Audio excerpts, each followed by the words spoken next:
बर्तमान समय पाणीपाग विभागर लाटेस्ट खबर अनुजाई सतर्क रुह 15 जिला।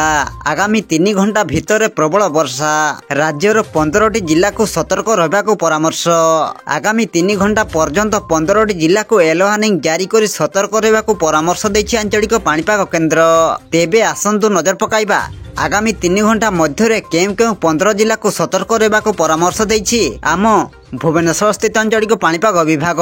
से नहीं वीडियो रे संपूर्ण अपडेट जानिबा, किंतु ता पूर्व वीडियो को गोटे लाइक करंतु एवं वीडियोटी को आपण मानक सांगसाथी मानक अधिकरु अधिक मात्रा शेयर करंतु। जदि आम चैनल रे आपण प्रथम थर वीडियो देखुछंती ताहले एबे ही चैनल को सब्सक्राइब करी पाखरे थिबा बेल आइकन को प्रेस करी ऑल नोटिफिकेशन को ऑन रखंतु, जहा द्वारा आगो पाणीपाग संबंधी लेटेस्ट अपडेट आपण माने सर्वप्रथम आम चैनल माध्यम पाइपारे।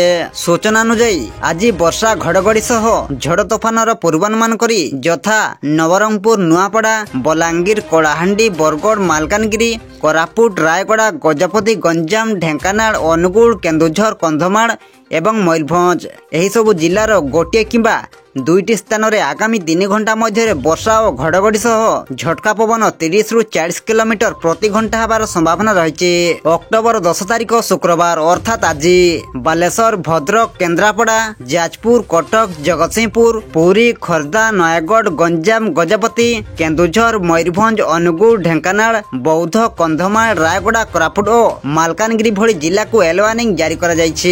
एही सब जिला गुड़िकर गोटे किंबा 2टी स्थान रे प्रबल वर्षा घड़घड़ी सह झटका पवन 30 रु 40 किलोमीटर प्रति घंटा हबार संभावना रही। सेहीपरि अक्टोबर 11 तारिख शनिवार अर्थात आसंता काली गंजाम, गजपति, बालेश्वर, भद्रक, जाजपुर, केन्द्रापड़ा, कटक, जगतसिंहपुर, पुरी, खोर्धा, नयागढ़, सुंदरगढ़, झारसुगुड़ा, बरगड़, संबलपुर, देवगढ़, अनुगुल, ढेंकानाल, केन्दुझर, मयूरभंज, सोनपुर, बौद्ध, नुआपड़ा, बलांगीर, कलाहांडी, कंधमाल, नवरंगपुर, रायगड़ा, कोरापुट और मालकानगिरी बड़ी जिला गुड़ी को येलो वार्निंग जारी करा जायछि। एही सबु जिला गुड़िकर गोटे किंबा 2टी स्थान रे प्रबल वर्षा घड़घड़ी सह झटका पवन 30 रु 40 किलोमीटर प्रति घंटा हबार संभावना रही। सेहीपरि अक्टोबर 12 तारिख पई मध्य किछि जिला को येलो वार्निंग जारी करी सतर्क करछि पाणीपाग केन्द्र। एही जिला गुड़िक हेउछि गजपति, रायगड़ा, कोरापुट, मालकानगिरी, बालेश्वर, भद्रक, जाजपुर, केन्द्रापड़ा, कटक, जगतसिंहपुर, पुरी, खोर्धा, नयागढ़, गंजाम, सोनपुर, बौद्ध, नुआपड़ा, बलांगीर, कलाहांडी, कंधमाल और नवरंगपुर। एही जिला गुड़िकर गोटे किंबा 2टी स्थान रे बिजुली और घड़घड़ी सहित घंटा प्रति झटका पवन 30 रु 40 किलोमीटर प्रति घंटा हबार संभावना रही।